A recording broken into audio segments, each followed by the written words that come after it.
No dia 13 de setembro de 2023, uma apresentação no Congresso mexicano causou um certo alvoroço na mídia, está causando ainda. Do momento que eu estou gravando esse vídeo, a apresentação foi ontem, faz pouco mais de 24 horas. E o que foi mostrado, você está vendo aí na tela. Corpos mumificados naturalmente bom, seja lá o que for, com certeza não parece humano.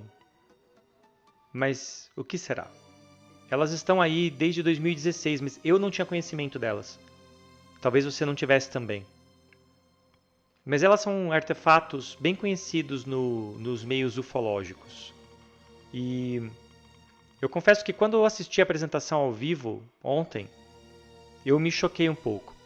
Eu não gravei o meu react ao vivo enquanto eu via pela primeira vez, então eu vou deixar para vocês uma reconstrução computadorizada de qual foi a minha reação enquanto eu assistia.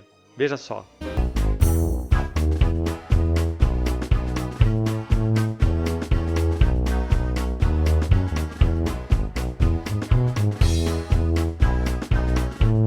Essa parte, eu sempre digo que um cientista precisa se manter cético, porém de mente aberta. Só que vendo essas imagens e vendo o conteúdo bastante científico mesmo da apresentação, eu não fiquei com a mente aberta, eu fiquei com a mente arrebentada. Eu estou dizendo isso para vocês entenderem que cientistas não são robôs livres de sentimento. Muito pelo contrário, somos humanos e a gente se empolga com as coisas. Mas uma outra frase que eu acho que eu não disse nenhuma vez aqui no nosso canal ainda é a de que todo cientista deve se remover das suas conclusões. O primeiro passo no caminho para se tornar um bom cientista é reconhecer essas suas limitações, que todos temos, não dá para ignorar, e aprender a lidar com elas. Aprender a tirar conclusões objetivas apesar das nossas limitações. E porque eu queria poder acreditar em algo assim, eu tenho que ser mais cuidadoso com o que eu falo e com a forma como eu analiso as evidências que me são apresentadas. Eu já assisti essa apresentação inteira uma vez, mas eu assisti apenas uma vez. Então eu vou assistir a segunda vez com vocês agora e eu vou comentar, conforme a apresentação foi passando, o que eu aprendi de ontem para hoje e tentar mostrar para vocês os pontos onde provavelmente a visão dos apresentadores está enviesada para tentar chegar às conclusões que eles chegam. Bom, é isso. Sem mais delongas, vamos para o nosso react, ou não react, porque eu já assisti, da apresentação feita ontem na Câmara Mexicana. Vamos lá. 3, 2, 1. Vamos começar então apresentando para vocês um dos protagonistas dessa história, Jaime Maussan. Ele é jornalista e ufólogo de carteirinha. É aí, gente. Unboxing de ET. Dá uma olhada. Ele está dizendo que são seres não humanos e que não fazem parte da nossa evolução terrestre e não deixaram descendentes também. Ele já jogou para o lado da Universidade Autônoma do México, que é a universidade que prestou serviços para eles, fez algumas análises, incluindo análise de carbono 14.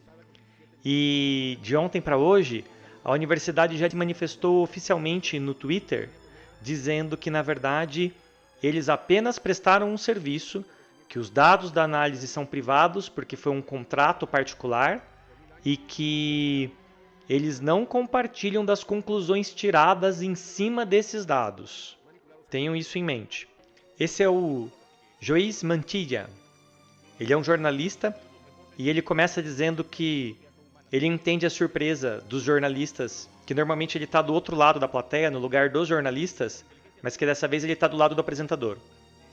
Mas não é bem assim. Ele vem acompanhando essa história desde 2017, quando um canal de streaming chamado Gaia, uma espécie de Netflix dos alienígenas do passado, eles compraram os direitos de fazer um programa de TV a respeito dessas múmias, e eles investiram muito dinheiro, inclusive pagando pelas análises. Isso é importante, parece que não, mas é importante. No mundo científico, quando você tem resultados, mesmo que resultados técnicos, mesmo que sejam evidências científicas, é importante sempre se perguntar a respeito das conclusões dessas evidências, a quem elas interessam. Se tem uma empresa ganhando dinheiro com o efeito midiático e ela pagou pelas análises que foram feitas, então talvez as conclusões possam estar sendo enviesadas para o lado de dar um retorno para esse investimento. Esse slide me chamou muita atenção, gente. Aqui, ó, isso aqui é Brasil, é o Instituto de Física da Universidade Federal Fluminense, ou seja, é no Rio de Janeiro. Eu estou tentando entrar em contato com eles desde ontem para saber que tipo de serviço eles prestaram ou se tem algum de seus pesquisadores envolvidos nessa análise. Quem sabe a gente consegue conversar com ele. Até agora não tenho respostas. Interessante, né? Olha aí. Os negacionistas não têm evidência nenhuma, mas eles têm uma lista grande de evidências. Eu custa acreditar que quem tem críticas a eles, de fato, não tem evidência nenhuma. Nós vamos chegar nisso daqui a pouco. Mas ele já começou bastante na defensiva. Assim que ele começa a falar, uma das primeiras coisas que ele diz é que desde que as múmias foram apresentadas pela primeira vez em Lima, no Peru, essas múmias afinal são do Peru, eles foram fortemente atacados por críticos dizendo que na verdade se tratam de peças taxidérmicas, ou seja, taxidermia, a arte de empalhar animais. Então eles estão dizendo que essas peças são feitas com restos humanos e de animais. E agora ele diz que existem realmente peças ritualísticas encontradas na mesma região, em Nazca, mas elas são menores, elas têm cerca de metade do tamanho dessas múmias encontradas. Ele está mostrando à esquerda as peças ritualísticas.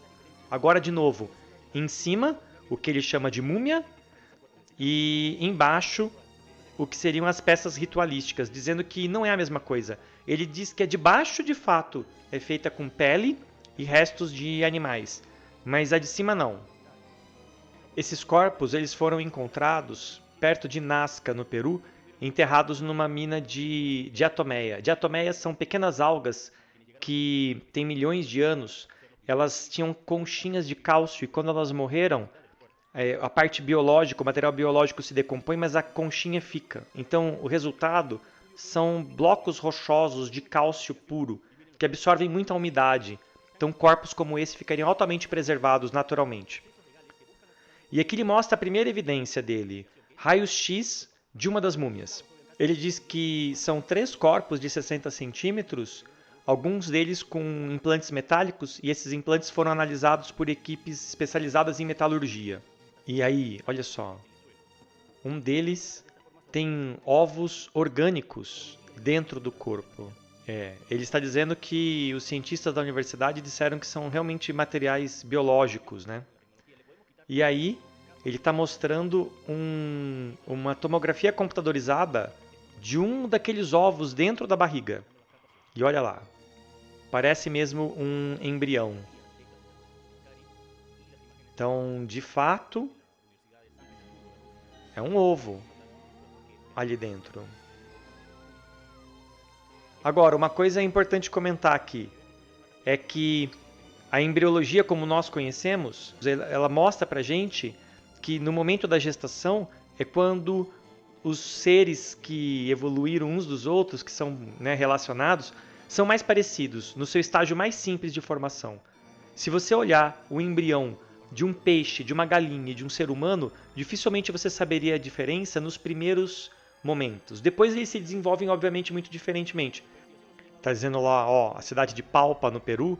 Na verdade, as múmias foram encontradas numa mina entre Palpa e Nazca. E ele está mostrando pinturas rupestres e esculturas rupestres que descrevem essas figuras de cabeça desproporcionalmente grande e 3 dedos, tridáctilos, que é exatamente como são as múmias. E o argumento dele é de que as pessoas antigas conviviam, ouviam essas criaturas que estão mumificadas hoje e registraram isso. Ele convida a todos que duvidem, como ele já duvidou. O convite é propício, viu? Eu vou aceitar. Vamos ver até onde a gente vai com isso. Agora entra o terceiro personagem, o José de Jesus. Ele também acompanha essa investigação há muito tempo e se diz um especialista em ciência forense. Porém, outros especialistas não concordam com ele. Ele diz que a datação de carbono 14 revela que, na verdade, as múmias têm mais de 1000 anos. Ah, então, ele está dizendo que tem boca, mas não tem dente. Então a conclusão dele é de que ele se alimentava por deglutição, ele só engolia. Mas tem um detalhe naquela imagem 3D ali, que eu vou comentar com vocês daqui a pouco, mas não parece que tem um lugar por onde a comida desceria, apesar de ter boca. Ah, aí está. Diz ele que as articulações têm uma completa harmonia e que, de fato, o esqueleto é funcional. Mas outros analistas, olhando para as mesmas imagens, discordam dele, viu, gente? Não é bem assim, não. Existem articulações aí que não tem. Existem juntas que não têm articulação. A conclusão dele é estranha. Ah, o DNA 70% parece com um conhecido. Ué, mas se fosse um ser de outro mundo, por exemplo, eu esperaria que não fosse nada parecido. Sabe, aquela ideia de que, não sei se vocês já pensaram nisso, toda vez que você jogar um baralho, quem gosta de jogar baralho? Você tem 52 cartas, pelo menos, em um maço de baralho. Toda vez que você embaralhou o baralho, o jogo foi diferente, na sua vida inteira. Porque a chance de você embaralhar 52 cartas e a ordem repetir é astronomicamente impossível. Então, nossos materiais genéticos são parecidos com outros seres vivos, porque na biosfera terrestre nós compartilhamos ancestrais. Então, esse 70% ele alega que são iguais a nós e o 30% de diferença é muito grande para fazer parte da biosfera terrestre, porque mesmo bactérias têm uma diferença menor do que 30%, segundo ele. Mas a verdade, gente, é que uma criatura que se desenvolveu completamente em outra biosfera, em uma outra linha evolutiva, deveria não ter nada igual a gente. Deveria ser um outro maço de baralho reembaralhado. Não ter partes parecidas com a nossa. Olha lá, tá vendo? 70% coincide com alguma coisa na base de dados e 30% não coincide. Então, aí é que tá, né, gente? Daí é você pular para dizer que isso já esteve vivo em algum momento, de forma completa, como a gente encontrou, e que de fato é uma criatura não sequenciada até hoje, é um pulo de lógica um pouco grande, porque ele admitiu que as amostras podem estar degradadas. 70% foi identificado, os outros 30% podem ser só degradação. Ah, então, olha aí. Ele diz que tem uma possibilidade maior de 90% de que esse organismo não esteja relacionado com o ser humano, ok? E que tem uma possibilidade maior que 50% para dizer que não é relacionado com nenhum ser vivo. Gente, 50%? Meio a meio? Numa degradação de mais de 1000 anos? Ok, na apresentação deles é isso. Agora deixa eu mostrar para vocês o que eu descobri nos meus estudos.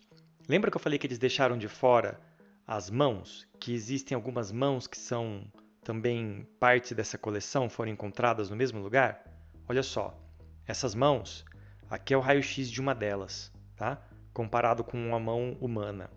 Essas mãos têm também implantes metálicos, elas têm 3 dedos, como a gente pode ver aqui, mas olha esse pulso. O que vocês estão vendo de estranho aqui? Parece um saco de ossos, na verdade, né? Não parece que nada liga com nada. Olha aqui, a explicação é de que, na verdade, alguns desses ossos foram retirados do pé. Tá vendo? Então aqui nós temos uma falange, um dedo, aqui outros ossos, isso aqui forma um dedo completo, e um osso que nem veio dali, veio do pé. Olha aqui, mais claramente, tem as concavidades formando encaixes e você pode ver que aqui embaixo não forma. Olha aqui, ó, em mais de um ponto nós temos juntas que não são funcionais. E todos esses ossos parecem falanges ou outros ossos menores vindos de outros lugares. Esse aqui é o pior de todos. É um osso do braço mesmo, um braço humano. E aqui está o detalhe. Não existe uma mão só, são várias. E essas mãos, elas foram melhorando. Olha só essa. Como os dedos encaixam bonitinho e como tem menos ossos nessa região do saco de ossos. Se essas múmias realmente pertenceram a seres vivos, não seria de se esperar que, sendo da mesma espécie, estivessem esqueletos semelhantes, como acontece com a gente, como acontece com qualquer animal, né? O esqueleto é parecido porque eles compartilham função e material genético. Mas não, o número de ossos do pulso é diferente. Aqui de novo você tem alguns ossos da mão perdidos aqui no meio. É melhor, mas ainda é estranho. Olha lá, aqui tem um osso da perna enfiado na mão. E é possível reconhecer vários outros ossos. Aqui é uma outra mão, ela tem inclusive um implante metálico. Dá para reconhecer bem as falanges espalhadas, os dedos, ossos do pé. E aqui, lado a lado, as mãos que eles não mostraram.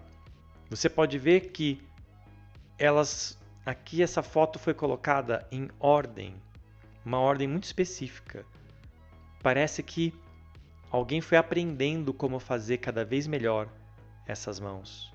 E pior, quem construiu utilizou ossos de partes diferentes da perna. Então, uma perna é feita com um fêmur e a outra perna é feita com o osso da canela. E se você olhar aqui em cima, não tem uma articulação, não tem um encaixe nesse quadril. Qual é o ponto de apoio? Né? E, de novo, gente, eu não estou fazendo isso do ponto de vista humano, é do ponto de vista mecânico. Uma criatura que evoluiu para andar, ela tem que ser capaz de sustentar o próprio peso e de ter uma funcionalidade mecânica. E a gente não vê isso aqui, o contrário do que ele disse. Veja que o especialista disse que, de fato, todos os ossos e as articulações eram harmoniosas. E não é o que você vê quando você olha em mais detalhes. Mas o melhor eu deixei para o final. Lhamas. As lhamas estão envolvidas, é uma conspiração das lhamas. Dá uma olhada. Olha isso. A câmara onde mora o cérebro de uma lhama tem exatamente o mesmo formato do que seria o crânio da múmia. Você alinha pelo forame, que é por onde passa a medula das costas, né, da coluna, para o cérebro. Quando você alinha por esse ponto, na verdade é um crânio de lhama invertido. Os dentes estão para o outro lado e é por isso que não tem dente e que não tem um canal para a comida chegar até o estômago. Porque, na verdade, numa lhama, ela engole por aqui e a comida tem que passar pela boca para descer antes da coluna, né? Que seria aqui, nesse mesmo lugar. E aqui não tem por onde a comida entrar e chegar na coluna, porque o próximo orifício que tem na direção da boca já é o forame, é por onde passa a medula.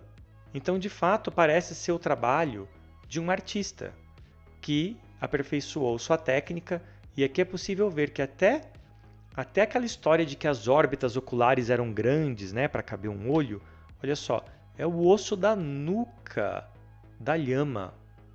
Tá vendo? Então, isso aqui são duas imagens de tomografia, uma da múmia, tá em rosa só o volume interno, então essa parte que é rosa aqui seria a parte cerebral, né? O volume interno da caixa craniana.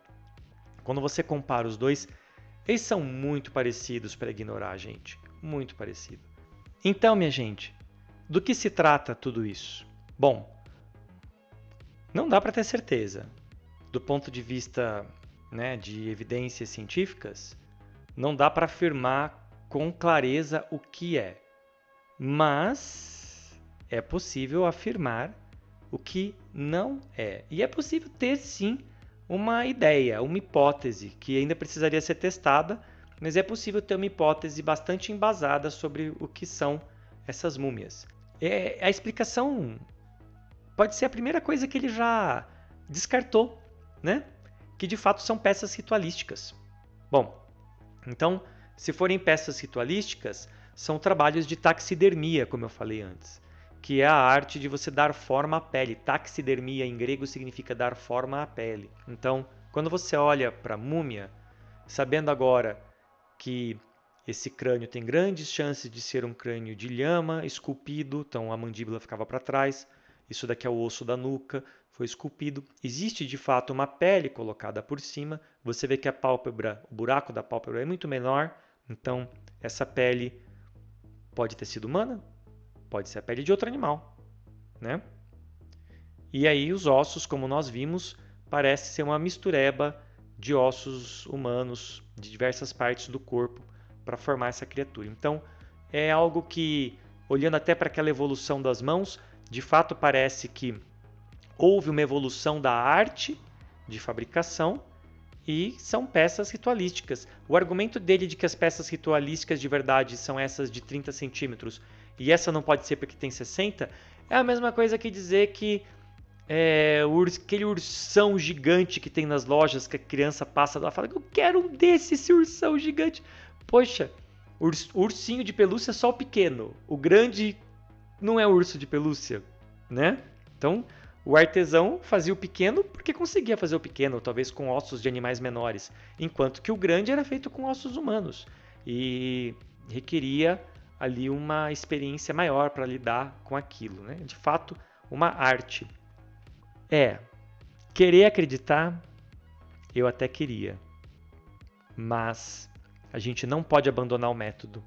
Essa é a vida do cientista. Eu não posso deixar que as minhas emoções, e elas existem, que elas interfiram nas minhas conclusões.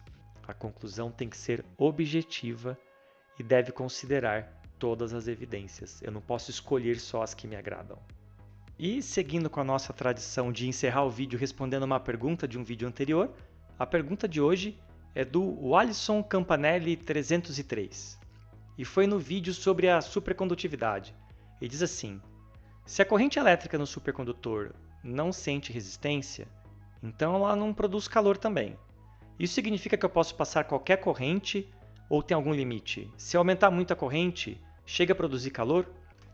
Alisson, muito boa sua pergunta. Eu podia ter falado isso no vídeo, mas o vídeo já estava muito cheio e eu não quis entrar nesses detalhes. Eu queria que o vídeo fosse relativamente simples, para quem nunca ouviu falar de supercondutividade, que já é um tema complexo. Mas a verdade é que se você forçar demais uma corrente muito alta no supercondutor, de fato a corrente não produz calor até um certo ponto, mas a partir de um certo valor, uma corrente limite, ele deixa de ser supercondutor.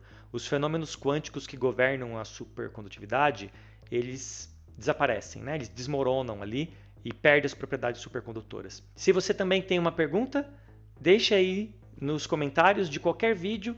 As perguntas que eu não respondi ainda, eu sempre vou usar para escolher quais são as próximas dos próximos vídeos. Obrigado por você voltar para ver o Simplifica e eu vejo vocês na próxima. Até lá!